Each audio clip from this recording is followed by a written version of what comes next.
Hello बच्चों, प्रश्न पढ़ते हैं।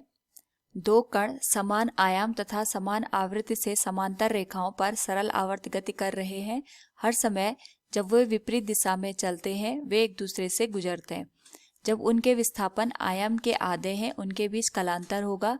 हमारे पास यहाँ पे 4 विकल्प दिए गए हैं। तो सबसे पहले हम यहाँ पे मुख्य अवधारणा का प्रयोग करेंगे और हमारे पास यहाँ पे मुख्य अवधारणा बनेगी सरल आवर्त गति। तो सरल आवर्त गति में अगर हम बात करें यहाँ पे तो दो कण हमारे पास दे रखे हैं, दोनों के आयाम और यहाँ पे आवृत्ति समान है, साथ में वो समांतर रेखाओं में सरल आवर्ती गति कर रहे हैं। तो अगर हम यहाँ पे मान के चलें, यहाँ पे हमारे पास दो कण दे रखे हैं। एक कण को हम मान लेते हैं यहाँ पे P है और ये अपनी मीन या फिर माध्यावस्था में यहाँ पे दे रखा है। इसका जो अधिकतम विस्थापन हो रहा है यहाँ पे A के बराबर हमें दे रखा है। किसी क्षण इसका जो विस्थापन है वो हमारे पास कुल विस्थापन का या कुल आयाम का आधा हो जाता है, यानी हमारे पास जो कण P है वो यहाँ पे कहीं हमें दे रखा है। उसी तरीके से जब ये कण आगे की दिशा में चल रहा होगा तो हमारे पास एक और कण जिसको हम यहाँ पे Q के नाम से दिखा सकते हैं, इसी पथ पर वो हमारे पास इतना ही विस्थापन करेगा, लेकिन जो उसका यहाँ पे गति करने का या फिर हम कह सकते हैं यहाँ पे जो Q की दिशा होगी गति करने की वो P के सापेक्ष विपरीत होगी। यानी अगर हमारे पास P आगे की दिशा में चल रहा है तो Q जो कण है वो पूरा एक विस्थापन करके वापस इस तरीके से Q ने यहाँ पे एक आयाम के बराबर विस्थापन करके ये वापस यहाँ पे a/2 पे पहुंच रहा होगा।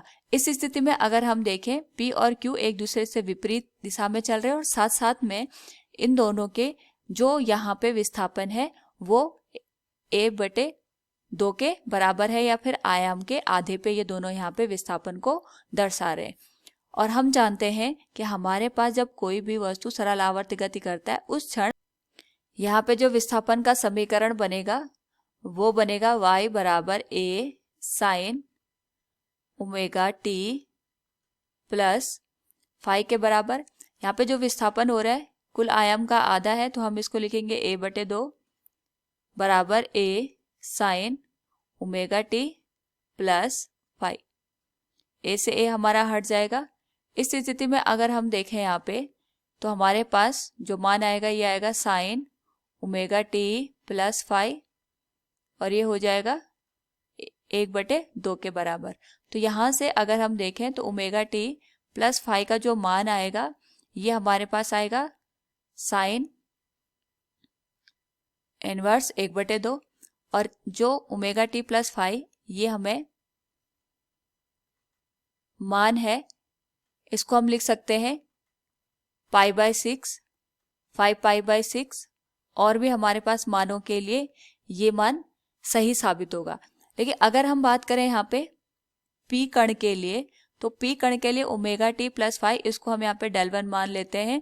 इसका जो मान होगा ये π/6 के बराबर होगा क्योंकि ये हम यहाँ पे आगे की दिशा में गति करते हुए नजर आ रहा है। तो इसको हम लिख सकते हैं ओमेगा टी प्लस φ1। हमने इसका जो यहाँ पे कोण का मान है ओमेगा टी प्लस φ1 उसको हमने del1 के बराबर माना है और इसका मान हमारे पास यहाँ पे π/6 के बराबर आएगा कण P के लिए। इसी तरीके से अगर हम कण Q की बात करते हैं तो इसके लिए जो कोण का मान आएगा इसको हम del2 मान लेते हैं और यहाँ पे क्योंकि हमारे पास आवृत्ति समान है तो ओमेगा टी का मान दोनों के लिए सेम आएगा, पर जो यहाँ पे कोण का मान आएगा वो हम अलग अलग लेके चलेंगे। ये आएगा φ2 और इसका जो मान है हम यहाँ पे ले सकते हैं 5 π/6।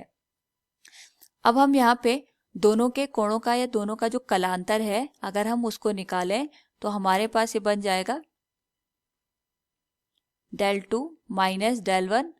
तो यहाँ पे हमारे पास ओमेगा टी प्लस φ2 इसमें से ओमेगा टी प्लस φ1 इसको हम घटा देंगे तो ओमेगा टी से ओमेगा टी हमारा हट जाएगा और यहाँ पे φ2 माइनस φ1 का जो मान है ये बन जाएगा 5 π/6 माइनस पाई बटे 6।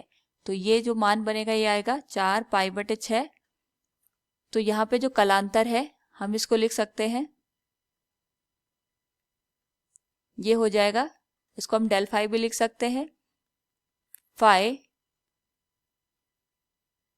2 माइनस फाई 1, ये हो जाएगा हमारे पास 2 पाई बटे 3 के बराबर।